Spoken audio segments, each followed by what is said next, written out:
సామవేదం షణ్ముఖ శర్మ గారు ప్యాంటును చొక్కా వేసుకుని సినిమా పాటలు అప్పుడు పరిచయం.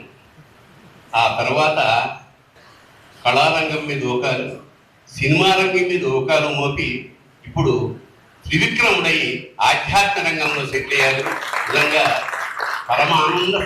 ఎందుకంటే నేను చెన్నై వెళ్ళినప్పుడు వాళ్ళ ఇంటికి పెట్టుండేవాడు, ఆయనతో వాళ్ళ ఇంట్లో భోజనం చేసుకునేవాడు. నేను ఆటగదరా శివ రాసే రోజుల్లో మా సోదరుడి సలహాలు తీసుకుంటూ ఉండేవాడిని అన్నమాట. ఆ తీసుకుని శివపదంలో 2 లైన్లు నన్ను కట్టిపడేసే విధంగా ఆ శంకర స్వరూప శివుణ్ణి వర్ణిస్తూ, కన్నులు రెండును సూర్యచంద్రులుగా, అది ఏకమైన చెప్తాడండి.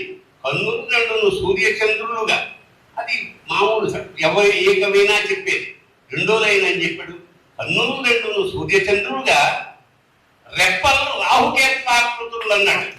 పట్టి విరిచే రెప్పల్ని రాహుకేత్వాకృతులు అన్నాడు. గొప్ప. ఇప్పటికీ అంటే దాదాపు 34 ఏళ్ళైన రాసి ఇప్పటికీ ఆ పదాలు అలా గుర్తుండిపోయి అంతటి మహానుభావుడు. అందుకనే ఆటగదరా శివ రాస్తూ, ఆటగదరా నీకు షణ్ముఖుని శివపదము, ఆటగదరా నీకు షణ్ముఖుని శివపదము, ఆటగద నీ కథని ఆర్తి రచన అన్న ఆటగదరా శివ 108 ఆయన గుర్తుగా అందులో పెట్టుకున్నాను.